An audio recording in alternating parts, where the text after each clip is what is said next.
Hey guys, I welcome you all to GSN Law। 19 अगस्त के daily legal and political current affairs में आपका स्वागत है। ये वीडियो एडवोकेट्स, सीए, सीएस के अलावा इन प्रोफेशन से जुड़े स्टूडेंट्स के लिए भी है और साथ ही साथ अगर आप यूपीएससी, पीएससी, जुडिशरी या फिर किसी और एग्जामिनेशन की तैयारी कर रहे हैं तो ये वीडियो आपके लिए इम्पोर्टेंट है।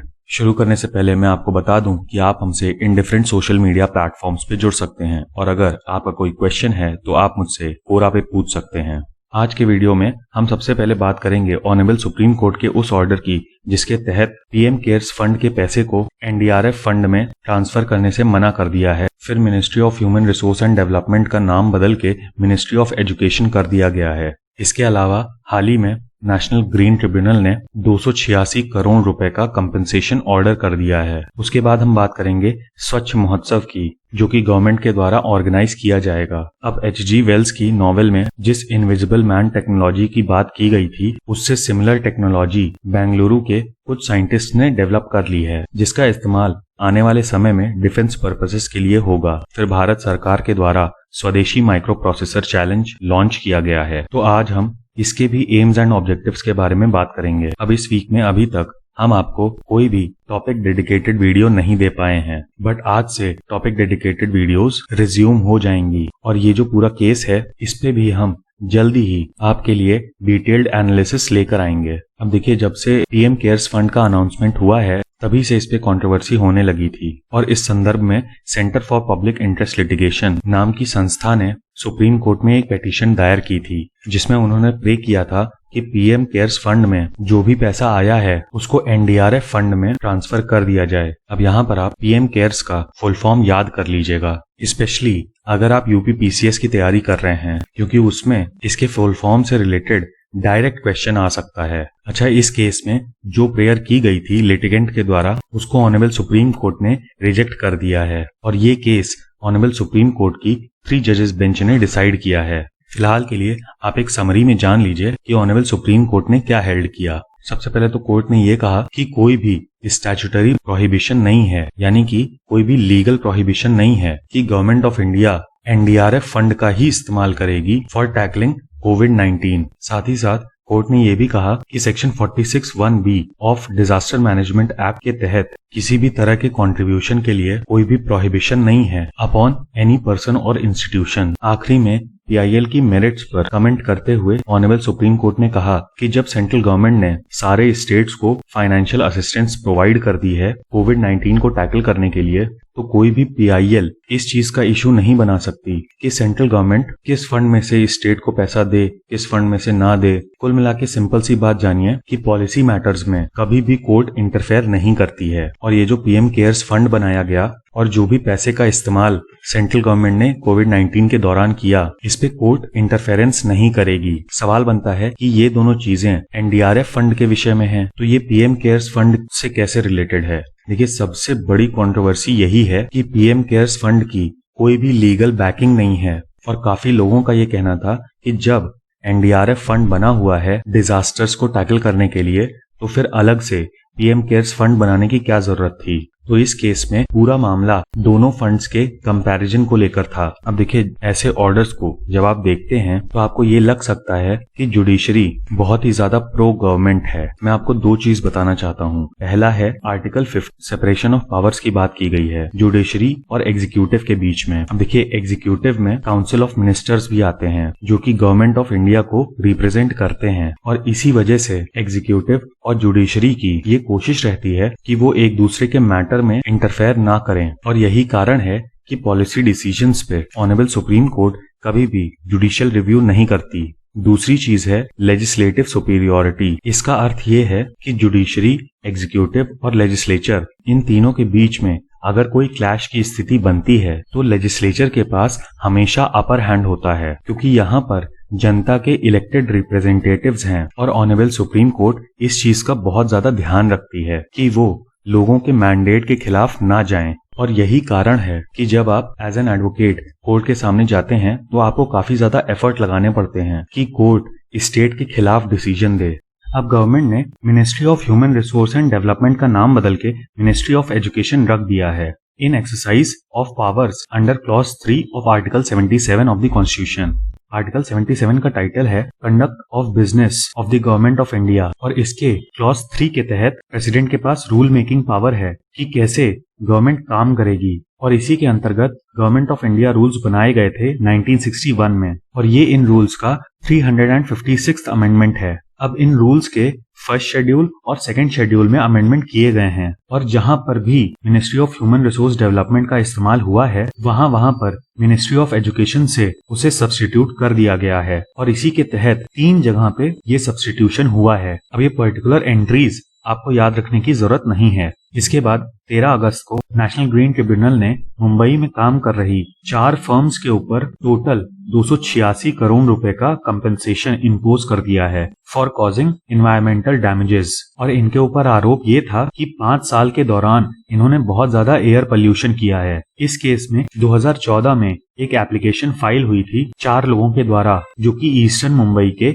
माहुल चेंबूर एरिया में रहते थे और यहाँ पर इन्होंने प्रेयर की थी कि सी लॉर्ड्स कंटेनर्स लिमिटेड को बंद कर दिया जाए। अब ये जो कंपनी है ये एजिस लॉजिस्टिक लिमिटेड की सब्सिडरी कंपनी है। अब अगर आपको नहीं पता है तो मैं बता दूं कि सब्सिडरी कंपनी वो कंपनी होती है जिसके मेजॉरिटी ऑफ शेयर्स किसी और कंपनी के द्वारा ओन किए जाते हैं और ऐसी कंपनी को पेरेंट कंपनी बोलते हैं। फॉर एग्जाम्पल रिलायंस एक पेरेंट कंपनी है और रिलायंस जियो उसकी एक सब्सिडरी है। अब ये केस एनजीटी की प्रिंसिपल बेंच ने सुना था headed by its chairperson Shri Adarsh Kumar Goyal और एजिस और सी लॉर्ड के अलावा हिंदुस्तान पेट्रोलियम और भारत पेट्रोलियम पे भी कॉस्ट इम्पोज की गई। अब 4 लोगों पे अलग अलग कॉस्ट इम्पोज की गई थी जिसका टोटल 286.2 करोड़ होता है। यहाँ पर एनजीटी ने कहा कि इन लोगों ने गैस चैम्बर टाइप की सिचुएशन बना दी है ईस्टर्न मुंबई के इन सारे एरियाज में। यहाँ पर एनजीटी ने यह भी ऑब्जर्व किया कि ये बात सही है कि एटमॉस्फेयर में VOCs की प्रेजेंस दूसरे फैक्टर्स की वजह से भी हो सकती है, फॉर एग्जाम्पल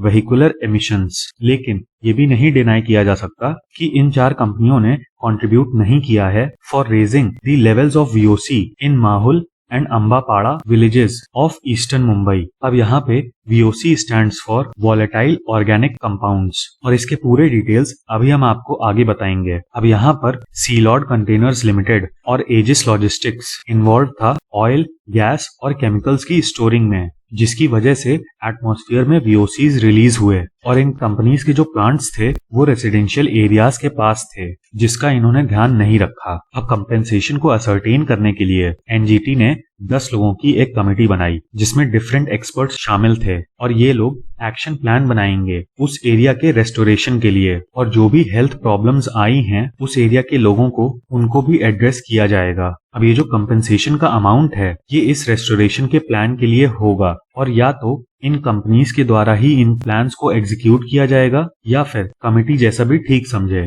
मतलब अल्टीमेटली जो कंपेंसेशन का अमाउंट है वो ना ही चारों पेटिशनर्स को दिया जाएगा और ना ही उस एरिया के रेसिडेंट्स को दिया जाएगा। अब सवाल बनता है कि क्या इन कंपनीज के पास कोई लीगल रिकोर्स बचा है? तो इसमें मैं आपको बता दूं कि एनजीटी रूल्स के रूल 22 के हिसाब से ये कंपनीज एनजीटी में ही रिव्यू पिटीशन डाल सकती हैं जिसमें वो एनजीटी से ये प्रे कर सकती हैं कि आप अपने ऑर्डर को दोबारा से कंसिडर कर लीजिए और अगर यहाँ पर भी उनको रिलीफ नहीं मिलता है तो ऑर्डर से 90 दिन के अंदर अंदर सुप्रीम कोर्ट में एनजीटी के ऑर्डर को चैलेंज किया जा सकता है। अब यहाँ तक हमने इस केस के लीगल एस्पेक्ट्स को देख लिया। इसके बाद हम वॉलेटाइल ऑर्गेनिक कंपाउंड्स के बारे में जान लेते हैं। VOC में ऐसी गैसेस आती हैं जो कि किसी सॉलिड या फिर लिक्विड से एमिट होती हैं। अब इनमें काफी सारे केमिकल्स आते हैं जिनमें से कुछ केमिकल्स के नाम यहाँ पर दिए गए हैं। इनको आप एग्जाम के पर्सपेक्टिव से याद कर लीजिएगा। अब ये जितनी भी गैसेस हैं ये काफी ज्यादा हार्मफुल होती हैं और ह्यूमन हेल्थ को अफेक्ट कर सकती हैं। अब हमारे केस में ये सारी कंपनीज ऑयल, गैस और केमिकल्स को स्टोर कर रही थी और जो ऑयल कंपनीज हैं यानी कि हिंदुस्तान पेट्रोलियम और भारत पेट्रोलियम ये केमिकल्स की लोडिंग, स्टोरेज और अनलोडिंग में शामिल थी और यहाँ पर इन्होंने अपनी एक्टिविटीज काफी नेग्लिजेंटली कैरी आउट की। अब इस पूरे एरिया में VOCs की वजह से काफी सारे लोगों को पल्मोनरी डिजीजेस और रेस्पिरेटरी ट्रैक्ट इन्फेक्शन हो गए। पल्मोनरी डिजीजेस उन बीमारियों को कहते हैं जो लंग्स से रिलेटेड हैं। अच्छा, हमारे घर में भी VOCs एमिट होते हैं from products like paints, cleaning supplies and pesticides. अब आने वाली 20 तारीख को यानी कि कल स्वच्छ महोत्सव का आयोजन होगा और इसको ministry of housing and urban affairs करवा रहा है। इस इवेंट में टोटल 129 अवार्ड्स दिए जाएंगे उन सिटीज और स्टेट्स को जिन्होंने हाइजीन के क्षेत्र में काम किया है। इसके अलावा मिनिस्ट्री ऑफ हाउसिंग की जो पार्टनर ऑर्गेनाइजेशंस हैं वो भी मौजूद रहेंगी, including United states agency for international development, bill and Melinda Gates foundation और गूगल। और इस मौके पे हमारे देश के प्रधानमंत्री स्वच्छ सर्वेक्षण 2020 के रिजल्ट्स अनाउंस करेंगे। इसके अलावा स्वच्छ सर्वेक्षण इनोवेशंस एंड बेस्ट प्रैक्टिसेस की रिपोर्ट, स्वच्छ सर्वेक्षण सोशल मीडिया की रिपोर्ट और report on assessment of Ganga towns भी रिलीज की जाएगी। अब गंगा टाउन्स में वो सारे डिस्ट्रिक्ट्स आते हैं जहां से रिवर गंगा बहती है। अब हम स्वच्छ सर्वेक्षण 2020 के बारे में बात कर लेते हैं। ये दुनिया का लार्जेस्ट क्लीनलीनेस सर्वे है जिसमें 4,242 शहर, 62 कैंटनमेंट बोर्ड्स और 92 गंगा टाउन्स की रैंकिंग होगी। अब स्वच्छ सर्वेक्षण का मेन ऑब्जेक्टिव सिटीजन पार्टिसिपेशन है ताकि इस रैंकिंग के जरिए लोगों को अपने शहर के रिगार्डिंग जागरूकता मिले और वो आपस में कम्पीट करें अपने शहर को भारत की क्लीनेस्ट सिटी बनाने के लिए।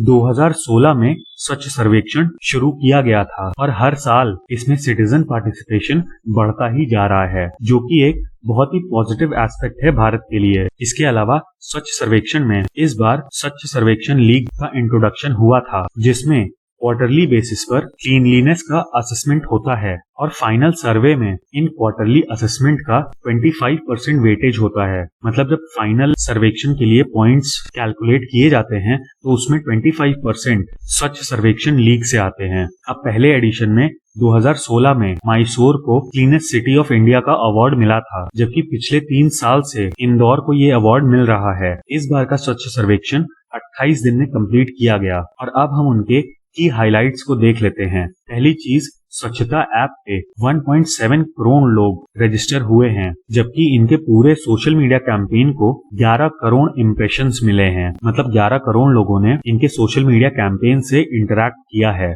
इसके अलावा 5 लाख सैनिटरी वर्कर्स और 84,000 रैग पिकर्स को मेन स्ट्रीम में लाया गया है और इसके अलावा 21,000 गार्बेज वल्नरेबल पॉइंट्स आइडेंटिफाई करके ट्रांसफॉर्म किए गए हैं। अब इनमें वो जगह आती हैं जहां पर जनरली कूड़ा इकट्ठा होता है। आपके घर के आसपास भी आपने देखा होगा कि कोई ना कोई ऐसी जगह होगी जहां पर कूड़ा इकट्ठा हो जाता है। अब इंटरेस्टिंगली H.G. वेल्स की नॉवेल इनविजिबल मैन को PIB की प्रेस रिलीज में साइट करते हुए ये बताया गया कि बैंगलोर के साइंटिस्ट्स ने एक सिमिलर टेक्नोलॉजी इजाद कर ली है और यहाँ पे एक मेटल मेश का इस्तेमाल किया गया है कंटिन्यूअस फिल्म की बजाय। मेटल मेश जाली टाइप का स्ट्रक्चर होता है, जबकि कॉन्टिन्यूअस फिल्म आप एक पॉलिथीन के रैपर की तरह समझ सकते हैं। अब ये जो मेटल मेश है ये ट्रांसपेरेंसी प्रोवाइड करेगा अगेंस्ट इलेक्ट्रोमैग्नेटिक इंटरफेरेंस। आपने नोटिस किया होगा कि किसी रेडियो के पास आप अपना फोन ले जाइए तो उस रेडियो में से आवाज आने लगती है। इसी को हम इलेक्ट्रोमैग्नेटिक इंटरफेरेंस कहते हैं। अब ये जो मेटल मेश है ये अगर हम किसी सबस्ट्रेट पे for example glass, acrylic etcetera पे अगर अटैच कर देते हैं तो वहां पर इलेक्ट्रोमैग्नेटिक इंटरफेरेंस या EMI नहीं इफेक्ट करता। अब देखिए कोई भी नई टेक्नोलॉजी आती है तो सबसे पहले उसका इस्तेमाल मिलिट्री में किया जाता है। फॉर एग्जांपल मोबाइल फोन्स भी शुरुआत में मिलिट्री के द्वारा इस्तेमाल किए गए थे, उसके बाद पब्लिक के लिए ओपन किए गए। वैसे ही आने वाले समय में हम इस टेक्नोलॉजी का इस्तेमाल अपने डे टू डे लाइफ में कर पाएंगे, इंक्लूडिंग मोबाइल फोन्स। अब ये technology centre for nano and soft matter sciences Bengaluru ने इजाद की है, जिसको शॉर्ट फॉर्म में हम लोग CENS बोलते हैं। तो आप इसकी लोकेशन याद रखिएगा। और ये department of science and technology government of India के अंडर में आता है, बट खुद में ये एक ऑटोनॉमस बॉडी है। अब अभी तक मेटल कोटिंग की टेक्नोलॉजी यूज होती थी जिसमें किसी सबस्ट्रेट पर एक लेयर चढ़ा दी जाती थी, बट इस टेक्नोलॉजी में मेटल मेश को सबस्ट्रेट में डिपॉजिट कर दिया जाएगा, यानी कि वो सबस्ट्रेट का पार्ट बन जाएगा। और सबसे अच्छी बात यह है कि ये जिस सबस्ट्रेट पे अप्लाई किया जाएगा उस सबस्ट्रेट की इलेक्ट्रोड कंडक्टिविटी पे कोई भी असर नहीं पड़ेगा। अब यहाँ पर आप प्रोफेसर GU कुलकर्णी का नाम याद रखिएगा, जिन्होंने इस पूरी टीम को लीड किया था। और अब CENS Hind high vacuum private limited के साथ पार्टनरशिप करके एक सेमी ऑटोमेटेड प्रोडक्शन प्लांट बनाएंगे। सेमी ऑटोमेटेड मतलब जहां पर ऑटोमेटिक मशीन्स और ह्यूमंस दोनों का ही इस्तेमाल होता है। और इस प्लांट को funding department of science and technology के नैनो मिशन से मिलेगी। अब ये नैनो मिशन प्रोग्राम सन 2007 में लॉन्च किया गया था department of science and technology के द्वारा, जिसके अंतर्गत नैनो टेक्नोलॉजी का रिसर्च एंड डेवलपमेंट किया जाता था। अब लास्ट में हम स्वदेशी माइक्रो प्रोसेसर चैलेंज के बारे में बात करेंगे। ये चैलेंज 18 अगस्त को union minister of law and justice, communications and electronics and information technology के द्वारा लॉन्च किया गया था। अच्छा, ये आत्मनिर्भर भारत अभियान को ध्यान में रखते हुए लॉन्च किया गया है और आपको इसके नाम से ही पता चल रहा होगा कि इंडिजीनियस माइक्रो प्रोसेसर डेवलप करने की बात हो रही है। माइक्रो प्रोसेसर वो चिप्स होती हैं जो कि किसी कंप्यूटर सिस्टम को चलाती हैं। फॉर एग्जाम्पल, आजकल हम लोग इंटेल i3, i5, i7 का इस्तेमाल करते हैं अपने कंप्यूटर्स में। अब ये टेक्नोलॉजी हमको ज्यादातर बाहर के देशों से इंपोर्ट करनी पड़ती है, लेकिन इस मिशन के तहत जो हमारे देश के इनोवेटर्स हैं, स्टार्टअप्स हैं और स्टूडेंट्स हैं, उनको माइक्रो प्रोसेसर्स डेवलप करने के लिए इनवाइट किया जाएगा। अब जैसा मैंने आपको बताया कि इसका